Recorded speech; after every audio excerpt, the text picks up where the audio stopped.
Hey folks, it's Florida Deere. So I just wanted to give you a quick update video in this John Deere 455 all-wheel steer. This is the one I picked up a few months ago, and I've done one video where it showed a pretty leaky transmission. So we replaced the center differential in the transmission, used all the same axles we had, and tried to clean up everything. And it's cleaned up pretty nicely. This one's a 1997. I was able to track down the year. And the engine runs pretty good. The transmission runs reasonably good, although I'll get to that in a minute.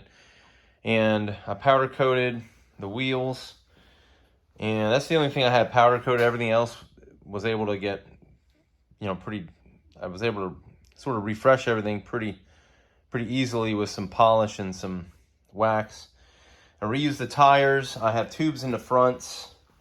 And overall, it's in pretty good shape. I was super psyched that the seat was in great shape. That's an original seat and it's not cracked or anything. So I think it's ended up being pretty good. I don't think any of the lights work, so I think I need to address the lights at some point in time. Not that I mow in the dark or anything like that. So the deck is in pretty decent shape. The guy put this weird stuff all over there. I covered that in the first video. And this pulley's a little wonky, the little idler pulley there, I believe. So I'm going to need to redress that a little bit. And I will rip off this deck at some point in time, send it to the powder coat guy, get some new stickers, evaluate these pulleys, see if I need to replace them or, redo the bearings in them, whatever's necessary. And I redid a lot of the steering. These hoses are good. I did have to get a new cylinder, and I replaced a couple other new parts. I'm going to cover that in better detail in another video I'll put out shortly, and I'll just cover everything in that video as it deals with replacing the all-wheel steering components to make it nice and solid again. So the three things that need to be addressed still are the brake and my traction lock adjustment right here, which is like way up here somewhere. I need to check the manual, the service manual, and see if I've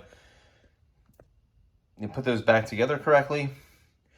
So when I was going around tight corners, the traction lock would snag and then it would start ripping up grass. So obviously that's not good. So I think what I'm going to do in the meantime is just disconnect the brake, because I don't really need the brake. It's Florida. It's a lawn tractor. I mean, it's a garden tractor, but I'm only using it for lawn equipment stuff. And at least right now. So I'm going to do that. And then the other thing is I have this nut that I bought, and then there's also an O-ring on there. Oops, that's not focused very well. I can't get this. It's a plastic nut, and as you can see, it's tapered to go around that O-ring. So I have to see if I need to file off some of the edge of that. It just is not going on there at this time, so I'm gonna have to try to figure that out. That's the second issue, because the PTO is engaging like as soon as you turn on the tractor, and it wasn't doing that. So if I turn on the tractor briefly, right after that, the blades will start going, which is obviously not good. Normally you have it the other way around where you can't get the PTO on, but this one, you can't get the PTO off. So maybe somebody can fill me in on that.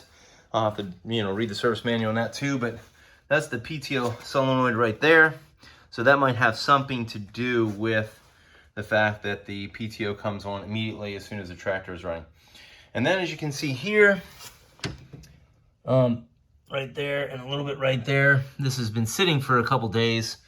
So I think it's not leaking anymore, but I think it was leaking when it was shut off. And you can see this is kind of wet.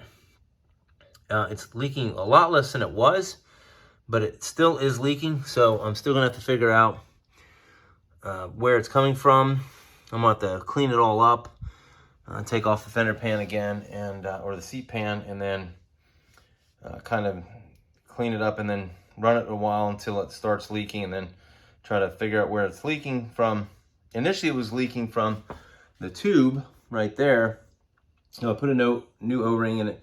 It stopped the massive leaking that was happening then, and it's leaking not quite as much as the other transmission was. So overall, it's getting better. It's not there yet, so I'm still a little bit upset about that. But I mean, you know, the tractor's 26 years old, so it's not going to be in perfect shape immediately, but I'm working back to that. So I'll update you in another video once I get these things squared away, and you can see the other videos with the transmission, and I'll be posting the other video concerning the steering. So if you like this video, you found it helpful, then please leave a like. That'd be great. That'd help the channel out a little bit.